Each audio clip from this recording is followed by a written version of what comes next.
Michael Barlow and Dylan Buckley join RSN Central thanks to Oz Equipment Rentals. Lifts, booms, lights and hoists for the construction, mining and roadworks industries. OzEquipment.com.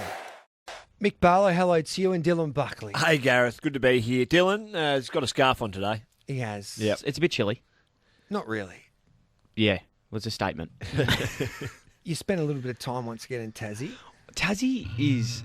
do we go live to Tassie? We do. Throughout Tassie. Tassie is I the say most that every unbelievable, underrated place in Australia. Jotting down his notes. It is unbelievable. Prep. Hobart, went to the Hanging Garden, went out to Invercarron Farm there. There's a beautiful winery, Invercarron Wines. Mount one of Wellington? the best. I did go to Mount Wellington. I didn't walk it. I drove it. It was quite casting after a big night on the Terps as well, but it was beautiful, beautiful spot. So what cashies were you doing then? No, just a holiday. It was actually a boys' trip.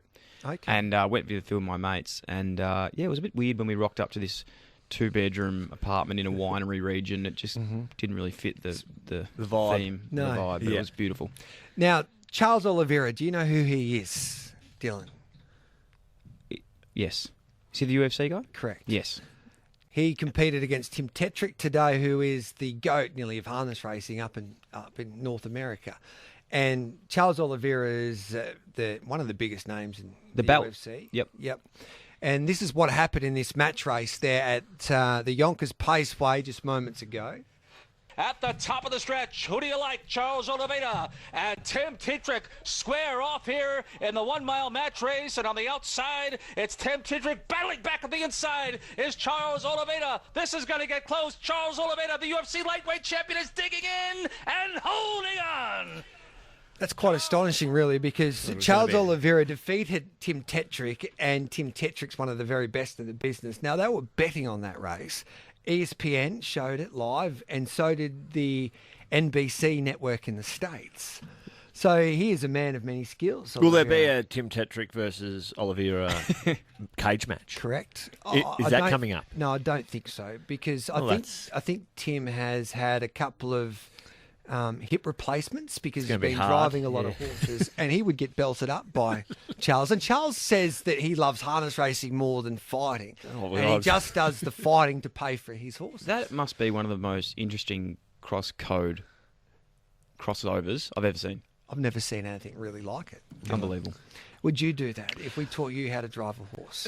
No, I wouldn't. But I have been mistaken for a jockey a few times. Yeah, Ryan Crowley was always adamant when he retired that he would like to get in the gig and be a harness driver, and it just never eventuated. He goes, and he would be an aggressive driver. Yep. He said he would give his backers every chance. I to think win. in the AFL at the moment, there's a couple of people that would love that opportunity. I think Josh Jenkins at Geelong, and Darcy Gardner's a big harness racing fan. He owns a lot of horses. You have to be. What's the weight? It doesn't requirement? really matter. Doesn't matter. No. But the lighter, the better, I would imagine. Have you guys seen this new phenomenon at the moment? I don't even know if we're allowed to bring it up here at RSN, but the Z horse racing, the cryptocurrency We were talking horse about racing. that today. Can you explain that to us? I was actually hoping you could explain it to me, but basically it's a digital horse that you can buy, and it races, and you buy it with online digital currency money. Yep. But a few of the North Melbourne boys, I think, have bought into a horse, and Ryan Pappenhausen has bought one as well. I listen to a lot of podcasts. Like I listen to RSN Central, obviously, on the daily. I listen to Hamish and Andy, and on that podcast, Hamish and Andy, they've bought into it, the Z horse stuff. And I listen to a lot of other podcasts. Have you got any recommendations? No, that's all. RSN. I went with that one. Yeah, okay, good. Yeah. RSN Central, 5 stars, please. Yeah, Z horses. So I think a couple of young lads from Melbourne invented it, and they only started mucking around, and now they're multi-millionaires. It's unbelievable. So you can actually train your horse, prepare it like a horse trainer, and set it for certain races. It's like playing that computer game back in the day. I don't know if you can actually ride it. We used to play that at the boarding house. Like with did you? Yeah. That was an assumption. We used to do that as well, and have a market, do a Phantom race call, and then work out which is the best result. And Gareth used to do a Phantom race call in Year 12, didn't you? Your graduation assembly. I reckon I was there. I wasn't at the school. My brother was there, and there he was. So he's a long way out. He's found his passion. Now this is, of course, Mickey Barlow and Dylan Buckley, brought to you by Oz Equipment, and we're about to go through our boom lift, our generator, and also the hire of the week. But before we touch on those particular segments, Mick, Nat 5 played game 200 down there in Launceston on the weekend. Tell us the story that we might not know about regarding Nat 5. Oh, gee whiz. He is pretty a private person, despite being in the public eye all the time.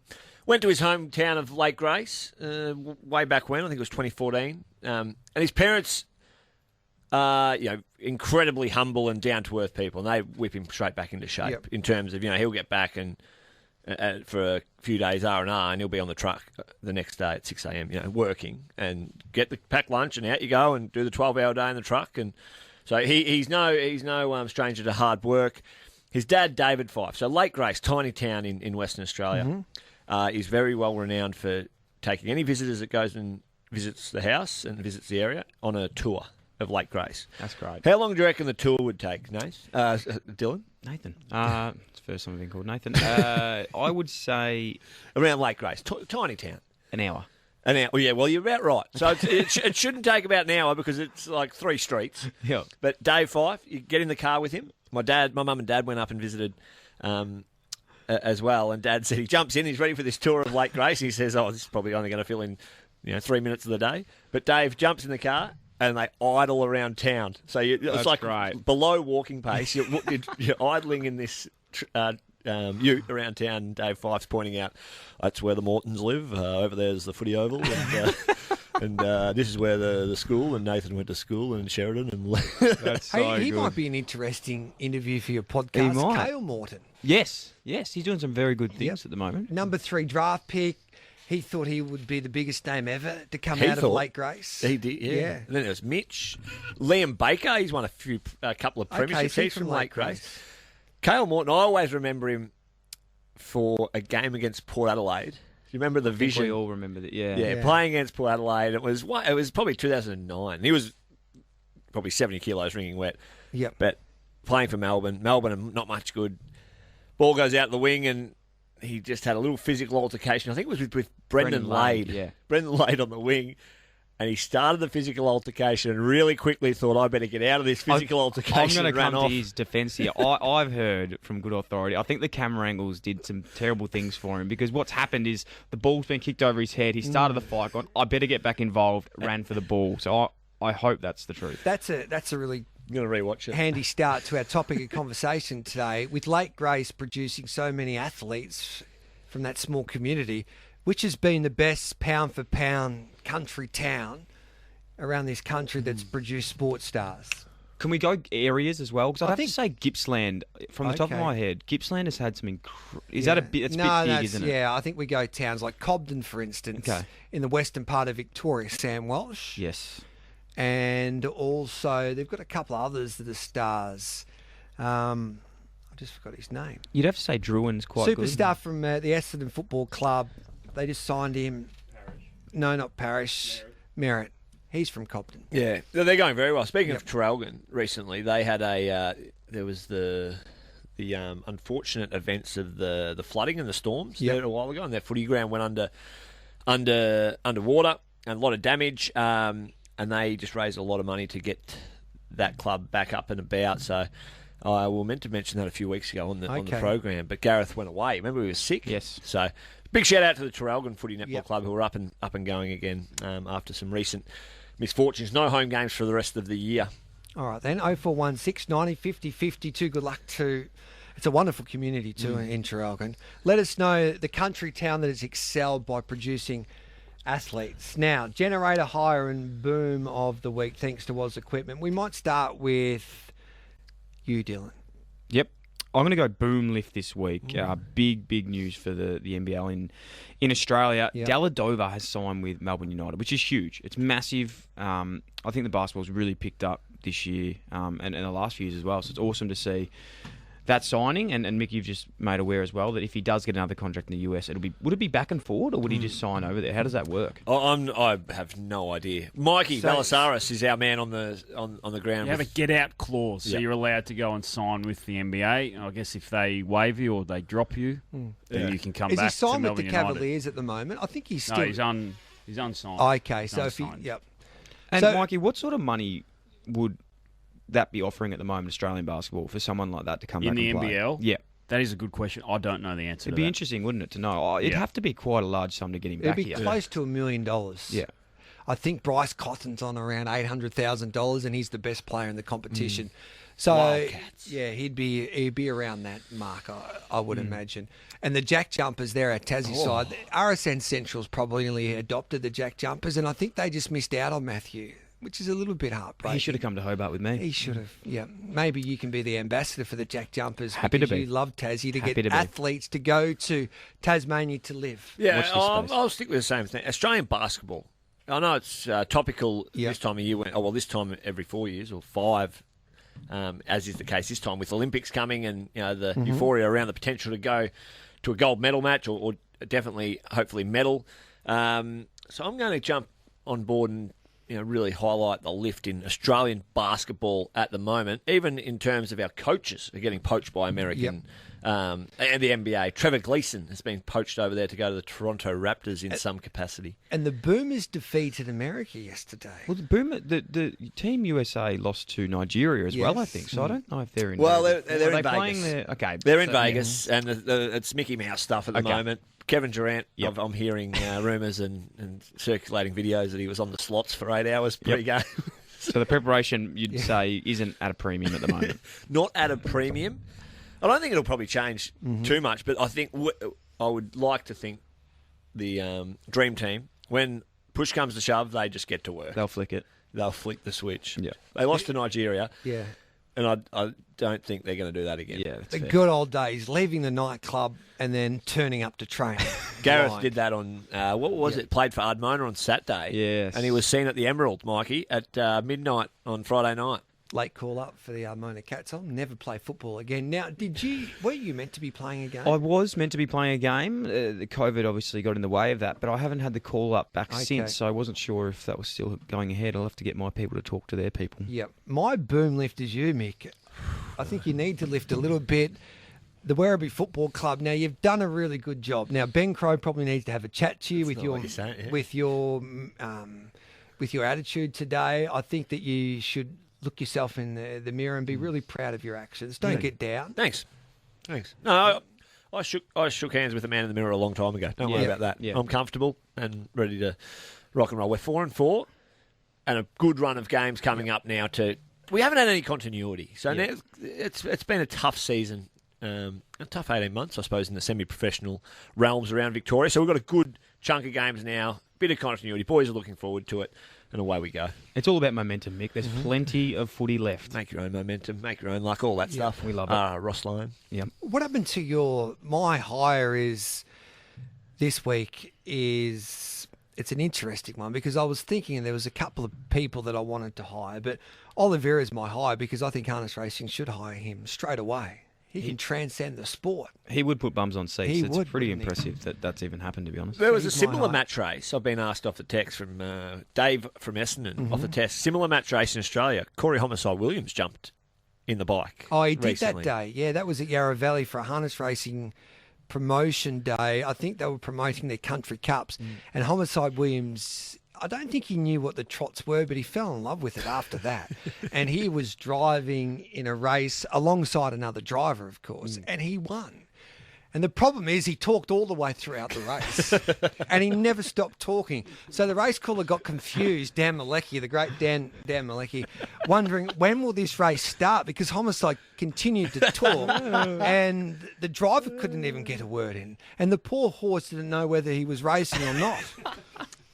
So, yeah, that was interesting. Your hire of the week. My Dylan. hire of the week, a little bit different. I feel like the last 3 or 4 years now, AFL had a little bit of a drought of tall forwards, young tall forwards coming through. We had you look back at the days of when Roughhead, Franklin, these guys came through at 21 years of age. Off the top of my head, I think Roughhead kicked 75 goals, Buddy Franklin kicked 113. Nothing like that has really happened in the modern game I since. see where this is going. But you Keep look at going. it now, and you look at these young guys that are coming through, and it's exciting for the AFL. We've got blokes like Harry Mackay, Ben and Max King, Harry Jones, Riley Thilthorpe, Aaron Norton, Jamara Ugle-Hagan. Some of these names are going to be 10, 15-year careers, and it's very, very exciting for the AFL. So that's a bit of just a pump up, Yeah. saying well done grassroots footy. Harry Mackay's the one. It's huge, isn't it? He's something. And I've probably missed a few names there. If anyone jumps out, make sure you text us in. But they're going to be very excited. Charlie Kerner makes his long-awaited debut this weekend, which is very exciting. I see what he's doing here. So he refers it back to, there's always an agenda with Dylan.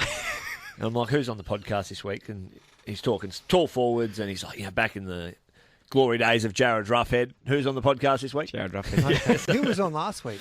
Last week I had Nick Stone. One of my favourite episodes today, to be honest, not to pump it up. But Nick Stone was a former player, played for Collingwood, Hawthorn, St Kilda. Played 20 games over 6 years, but has gone on to do some incredible things in the States. He started Bluestone Lane Cafes, which is going up against Starbucks at the moment. Absolutely dominating, incredible story. Yep. And he is one of the great entrepreneur stories. Yeah, he is. Is he in business with Joe Watson? I think that Joe might be involved with his business. I'm not sure to the extremities of that. But, yeah, Nick's doing some unbelievable things. And some of the stories about hanging out with these multi-billion-dollar investors in the States and meeting Tom Brady. And it's pretty unbelievable. The F-45 is a terrific story. A young man from Manly set that up, and now it's one of the biggest franchises in the world, especially when it comes to gyms. So how did he actually get into it? Because coffee is, we do coffee better than New York, because that was his philosophy, wasn't it? Pretty much. He went over there as an investment banker. He was working for ANZ, and he was pretty much solving a problem that he had was, I can't get a good cup of coffee anywhere. He was not in hospitality at all, but through, obviously, a very intelligent man, knew a lot about numbers and doing his profit and loss and working out what he needed, and found a place, opened it up, and there it is, Bluestone Lane, and now they've got over 50 stores, and some big celebrities go there, very, very often. Your hire of the week before we take a break? I went there in 2012. Yep. Was it open then? Yes. Yep. Good. It was. I think it was the same one. They had Vegemite and all that. They do. Yeah. Vegemite, Smash Davo. Beautiful. Went there. It was good. Good trip. Hire of the week. I said this a few weeks ago. Yes. That regional Victoria is going to come into its own when, with this COVID situation and a lot of games of footy being played in Victoria, and they're going to go to Mars Stadium again this week. So they had Gold Coast and GWS, weren't they? Mm-hmm. Treated to a thriller with a Gold Coast win. So I think it's great. The people of Ballarat, Gold Coast and GWS. If you play it at Marvel Stadium, it's going to be a bit lifeless, a bit soulless, and look for the opportunity to promote regional Victoria, which they're doing. And credit to the Ballaratians, which I am actually from there. They all got out there and they absolutely. Were you born in Ballarat? I was born in Ballarat. If you had a chat to the players there at the Giants especially, because that last quarter, even the last 2 minutes, I still can't believe they got beat against the Suns. Yeah. But did they talk about the wind? That's actually one thing I was talking about with my mate, and that goes back to literally the basics of under 12 footy. Is the ball's going to go over your head when you're going with the wind, and it's going to drop short when it's coming against you. So I don't think they obviously didn't talk about it too much because it was very prevalent. But one thing with the Giants, which has been big, I know we've got a race, is the Giants win the games they shouldn't, and they're losing the games that they should win at the moment, which isn't good. 10:49, you're with Gareth Hall, Dylan Buckley, Mickey Barlow on this Wednesday morning. We'll take a quick break, and then we'll come back with the lads as Generator of the Week, thanks to Oz Equipment. Plus, we'll get their specials in the football this weekend. Love it. And everybody is awaiting what the lads have got to say about their best selections in the AFL. 8 minutes to 11 o'clock. Z Horse, you must be kidding. Move on. It's a good point. Morning, G. Hey, mate, I ran into a young Rainsman, Jimmy Herbertson, last week. Not only the best young driver in the state, but not a better kid you could meet. With all your powers, could you do far worse than getting him on the best sports show on RSN Central? That's from Pinno. We'll see what we can do. We've had Jimmy Herbertson on before, yeah. Rushworth. Do you know where Rushworth is? My dad grew up in Rushworth. Has produced some of the finest sports people. There you go. I was just like, Mr. I was Barlow. stunned. I was like, Daniel Harris. Who Colac, else Barlow. Casson, Foster and Hodge. David Foster, that is. What town was that? Colac. Yep. Gareth Warrnambool, too many to name. Here we go. Trevor Gleeson, the coach of the Wildcats that's just been poached by Toronto. Warrnambool Mermaids when he was... Was he really? Cutting, the Nathan Sobey, Johnny Brown, Mark Leishman, Hugh McCluggage, Wayne Schwass, and Dom Quinlan. and many others. That's from Dom, of course. The generator of the week. Generator of the week. My this week is the top 8. That's my generator. Yep. This has to be the most open top 8 we've ever had. And I'm not saying that these guys, the teams that make it late, are going to make an impact, but it literally feels like each week there's a team that could be winning the wooden spoon, and the next minute they're nearly coming 7th or 8th. Yep. Hey, I'll jump in on the top there. I caught wind of a comment made recently in the last 24 hours, essentially, by Xavier Ellis, and he listens to this program religiously. So. Loves it. And he said he needs to really reassess where he's at here. So if you He's look been at the ladder, he's a bit of he's a clickbait bit at of the a moment. he's a bit of a shock It's job. very clickbait. He's a bit, Anyway, we'll move on. West Coast lost to North, no worries. But at the moment, they're 8th. They're 8th on the ladder. And he said that they've got to put this year in the bin and just start playing the kids. If you're in the 8, you're in the 8. It's... Who knows? Western Bulldogs a few years ago, 2016, were no hope by the time the finals came around, and they were playing horrendous footy, and all their players were injured. But they made the 8, and anything can happen in September. So, Xavier Ellis, sharpen up, mate. Your team's in the 8. Your team's in the 8, and they've just got to get it going, get it together, and they might be a chance. I don't think they are a chance, but look at the ladder and just play what's in front of you. Do you agree? Yeah, Do you agree? he's throwing the bathwater out the baby. Is that the saying? Is he trying to just get a headline or something these He is days? a bit like that. Yeah. I love West Coast. They haven't been informed, but I still love their club. I love their team. I love their players, and I still think they can make an impact. I don't like them Wow. because I used to play at Fremantle. Oh, okay. But- Yeah. Nick Nat celebrates game 200. He's one of my favourite players to watch over the years. I can't understand how he divides the sporting community in a way, Nick Nat. In terms of when his performance, some Correct. say he's overrated. Is that what you're Yes. alluding to? Yeah. I can't understand it either. Great player, big impact on games, and that can sometimes be the nature of AFL, isn't it? And big profiles in the AFL. Mm-hmm. Tom Mitchell went through it a few weeks ago. Yep. When he had one down week, he got 20 possessions or something. Yep. And they were saying trade him because he's no value, and then he's bounced back to some form. Nick Nat's exactly the same. Okay, West Coast are going poorly, having a bad run. Who do we point the arrow or the shotgun at?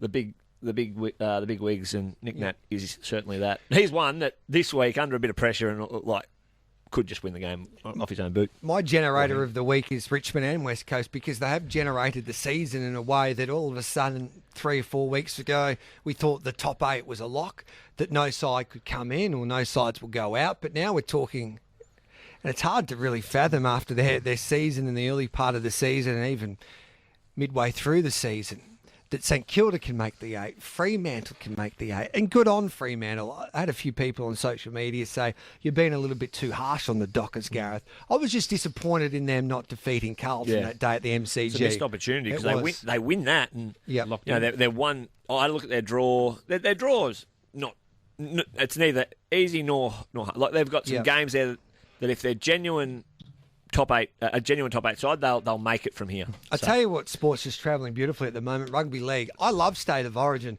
but no one knows in Victoria that State of Origin is on tonight. Really. And I've got a night off. I'll be home early. I might pop a stubby. Yeah, I'm watching that tonight. Hey, Gareth, I You're just going to pop thought a of something bloke as in a well. bar? You're gonna Yeah. pop one? Always. Can we? You got that?